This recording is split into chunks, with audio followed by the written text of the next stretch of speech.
ఓం శ్రీ స్వామి శరణమయ్యప్ప.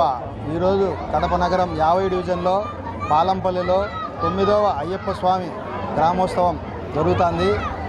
ఈ సందర్భంగా ఊళ్ళో మహిళలు పెద్ద ఎత్తున వచ్చి దీపాలు పట్టడం అయితేనేమి, చుట్టుపక్కల పల్లెల నుంచి కానీ, కడప నుంచి కానీ, చెన్నూరు నుంచి కానీ, ఒల్లూరు నుంచి కానీ, అంతా మన జిల్లా సైడ్ నుంచి మొత్తం కన్యస్వాములు అంతా వచ్చి దాదాపు 220 మంది కన్యస్వాములు కల్చరం పట్టడం జరిగింది.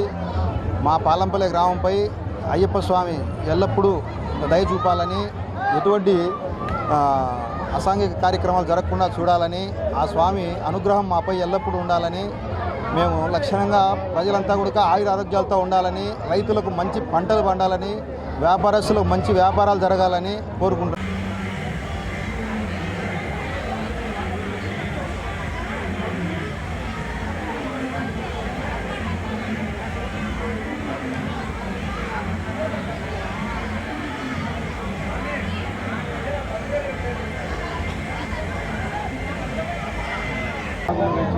ఈసారి రాజమండ్రి నుంచి పటాకులు తెప్పించాం స్వామి.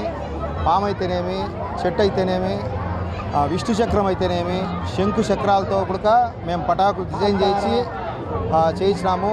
నెల్లూరు వాళ్ళు, ఒంగోలు కలిసి కాంతారా టీం అని చెప్పి వచ్చారు. వాళ్ళు కూడా అద్భుతంగా నాట్య ప్రదర్శన అయితేనేమి నాట్యం అయితేనేమి చేస్తున్నారు. చాలా ఈ 8 సంవత్సరాలను మించి 9వ సంవత్సరం కూడా చాలా అద్భుతంగా జరుగుతుంది స్వామి. స్వామియే శరణమయ్యప్ప.